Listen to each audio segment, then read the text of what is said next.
Darkclaw and the Hyena, tales of the fusion hero and the fusion supervillain. In Amalgam Comics Universe, there exists a vigilante who is made up of the best parts of two different superheroes. This crime fighter also has an opponent who is made up of the worst parts of two different supervillains. Now you must be thinking it is probably the result of a lab experiment, but they did not acquire these bodies. This is exactly how they were born. Darkclaw is the amalgamation of Batman and Wolverine, while Hyena is the amalgamation of Joker and Sabretooth. Both these characters bring out the individual traits of ones they represent and end up being the sworn enemies of the other. A rivalry that has never been seen before. But how did they exactly come into existence? Why were they destined to become opponents? These are just some of the questions we'll answer in this video. So without further delay, let's dive right into the video and explore these mind-blowing characters. Before we get into our explanation, we have a very small request. If you like our content, please support us by subscribing to our channel. This is a small click for you, but for us, it means a lot. Thank you, and let's begin. Introducing Darkclaw, the Wolverine and Batman hybrid, Logan Wayne. The character of Darkclaw was created by Larry Hama, Jim Billette, and Ray McCarthy. His tragic story starts at the young age of 5. Born as Logan Wayne, the kid's parents were killed right in front of him at the hands of a masked robber. With no Alfred in his story, he was sent to Alberta, Canada to live with his uncle. His uncle was a member of the Royal Canadian Mounted Police. Unfortunately, soon after Logan's arrival, his uncle was also murdered by poachers. Since he was the nephew of a policeman, the Royal Canadian Mounted Police sent Logan to live in a home run by nuns, thinking it would be the next safest place. He lived there until the age of 18, and as soon as he was old enough, he enlisted in the Royal Canadian Air Force. There, he met a man named Creed Harley Quinn, who was in the same unit as Logan. Soon after spending a considerable time in the Air Force, both Logan and Creed were put into the Weapon X program. Until then, Logan was entirely in the dark about the fact that he was a mutant. It was at the Weapon X project that he became aware of his special gene and found out about his regenerative powers, though which he could regenerate any part of his body within minutes, even organs such as his eyes. His healing ability also made him immune to diseases. All of his senses were also enhanced and exceeded those of ordinary humans. However, the unknown part about himself that came as a shock to him was discovering the presence of retractable bone claws present in his forearms. The other guy, Creed, was also apparently a mutant. Soon after, the indestructible metal called adamantium was bonded on a molecular level to both of their skeletons and claws. The adamantium coating allowed his claws to cut through any material when he applied enough force. It also enhanced some of his other inherent abilities, such as superhuman strength. Due to the heavy adamantium inside his muscles, they were now capable of pushing Logan's strength beyond imaginary levels. They wanted to turn them into their personal killing machines, and with all these powers they possessed, it seemed within reach. But their plans went wrong because Logan Wayne was still in control of his humanity and would not serve their purpose. Due to the great failure of the Weapon X project, they decided to delete all their files and completely erase their existence from the face of the earth. However, Professor Carter Nichols left a few of his notes which were eventually discovered by the Huntress. No longer being tied to the Weapon X project, Logan chose to explore the world and improve his newfound powers. He ended up mastering 127 different styles of armed and unarmed combat that would suit his mutant powers. He also learned to be a remarkable detective. His path to becoming a vigilante thus begun.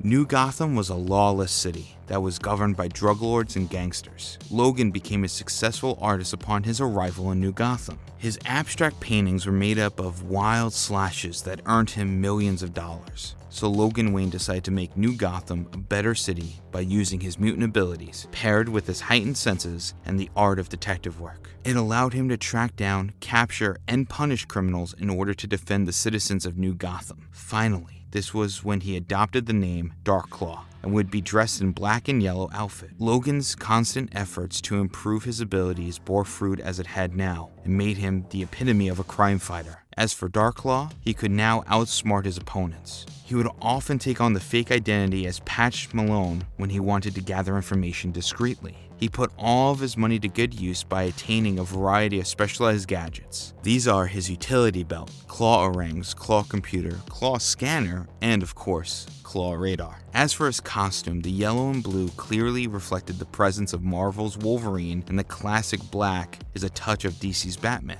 This costume's cowl is shaped like a Wolverine, and at the same time it contains fangs and bone structure of that of a bat's face, while its wings run up the cowl. The later half of the mask is actually inspired by a concept for an alternative Batman outfit, which is shown in the one-shot book Batman: Dark Knight Gallery.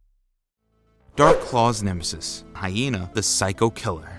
Now let's take a look at the fate of the guy Logan Wayne met in the Air Force, Creed Harley Quinn. He was also chosen for the Weapon X project in order to turn him into a living weapon. While their experiments in adamantium bonding happened at the same time, the results were quite different for Creed. Logan went on to deny their weapon plans, and Creed became the exact opposite. He accepted it, but he was also not in control of the project's specialists. He turned into a psychotic and remorseless killer, and saw Darklaw as his competition. His obsession with defeating him began, and he adopted the name Hyena. He is the perfect reflection of his amalgamations, as he possesses the savagery of Marvel's Sabertooth, and on the other hand, he has the deranged wit of DC's Joker. Like the Joker, he has a white painted face with wild green hair, and he never stops grinning.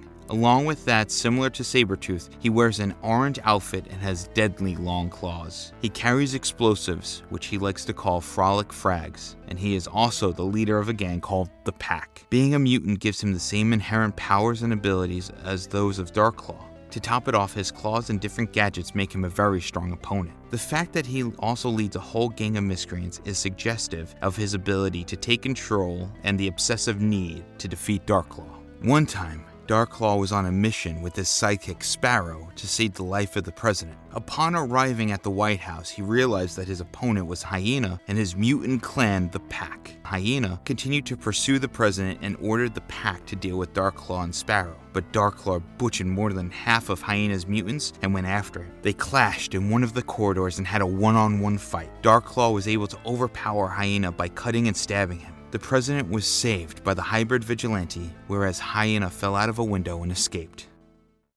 Amalgam Comics was a unique idea. Amalgam Comics gave birth to the Amalgam Universe, which was presented to us and shared by publishing imprint by DC Comics and Marvel Comics. Just like Darklaw and Hyena are amalgamations of characters from both DC and Marvel, through this venture, these publishers opened our eyes and imagination to a variety of new characters born out of the already known ones. Although their existence was short-lived, it certainly provided a new perspective on the familiar characters. It was released as a 24 one-shot first issues under the Amalgam Comics imprint. The first 12 comic books were published in 1996, 6 issues by Marvel and 6 issues by DC. The rest of the 12 comic book issues were released the following year, so the Amalgam Universe stayed with us for only 1 year. The story of how the Amalgam Universe came into existence in the comic books is quite unique. The DC and Marvel comic book universes each had 2 physical incarnations known as the Brothers. Then the universes started to come together after the brothers learned of each other's existence. There was a fight among the characters from each universe in order to judge which one would survive so that the brothers would not end up destroying each other.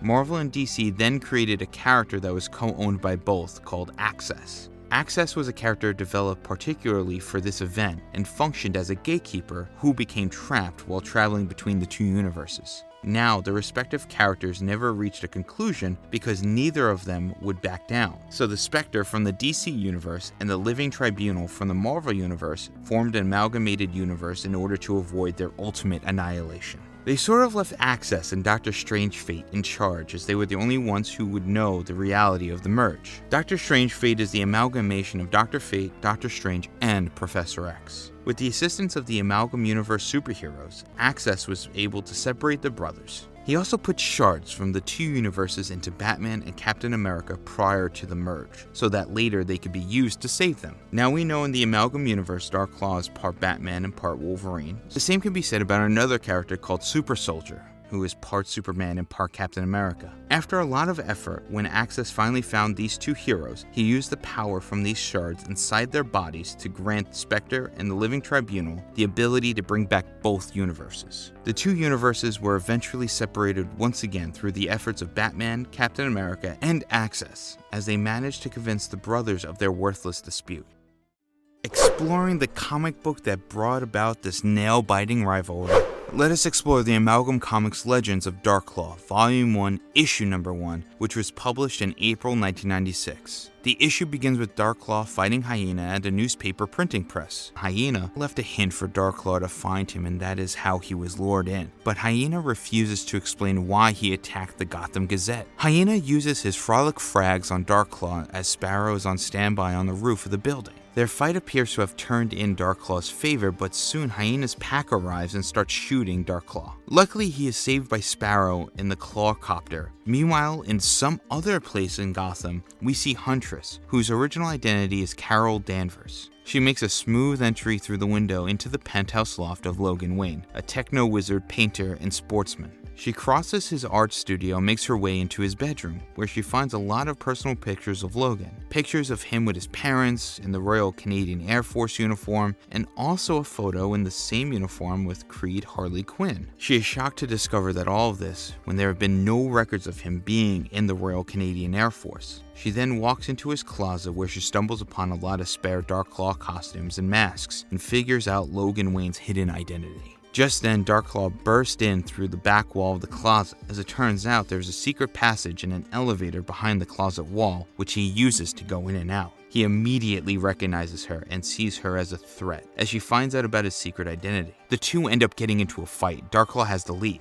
She then reveals that she has no interest in his double life. In fact, she was actually looking for information on Hyena, whose path always happened to cross with Logan's. Darklaw then tells her the story of how he became a crime-fighting vigilante and Creed became a remorseless killing machine. Hyena, he takes her underground through a tube where he hangs a large portrait of his parents and all of his claw equipment, similar to Batman's Batcave. Sparrow and the Huntress meet as Sparrow is trying to figure out what Hyena plans on doing next. Sparrow has successfully hacked into the typesetting computer at the Gotham Gazette. While fighting Hyena earlier, Darklaw noticed that Creed was wearing a static electricity discharge wire on his waist. So he was clearly not there to plant a bomb, but to get inside the guts of a computer and extract some information. It appears that he was messing with the headlines for the morning paper because it read AF1 plus NACN. Darklaw cleverly deduces that its meaning tells us that the AF1 stands for Air Force One, which is the plane that the president is about to fly on, and the NACN stands for sodium cyanide, a deadly poison. At this point, it is evident that Hyena intends to kill the president, who is about to fly back to Washington in 20 minutes. Darklaw, Sparrow, and the Huntress arrive at Gotham International Airport in his Clawcopter, where the president's plane is about to take off. Darklaw makes a jump forward and enters the plane. Even though he tries to warn about Hyena's attack, the security on the airplane considers him to be a threat and starts shooting at him. At the same time, we find out that Hyena is already inside the plane and opens a poisonous gas grenade in order to kill the president. Darklaw gets a hold of him, and before you know it, the explosive decompression blows the two out of the plane because of the adamantium. The poison gets sucked out along with them, and the president is saved. The issue ends with Hyena escaping through a parachute as the Sparrow brings the Clawcopter around to catch Darklaw in midair. The characters of Darklaw and Hyena are built with the right amount of detailing based on the superheroes and supervillains that they are made up of. Darklaw has the vigor of Wolverine and the inherent drive of Batman. Same can be said for the Hyena, who reflects on the deranged aspects of the Joker as well as Sabertooth. It certainly would have been a lot more fun if we got to watch them go up against Batman and Wolverine, the Joker, and Sabertooth all at the same time. But as the saying goes, good things do not last forever. Well guys, that's all we have for you today. We have come to the end of another origin video with Marvelous Videos. We hope you enjoyed it as much as we enjoyed making it for you. Please have a fantastic day ahead. And if you liked our content, don't forget to leave a like and subscribe for us if you haven't done already. Have a good one and be safe. Thanks everyone.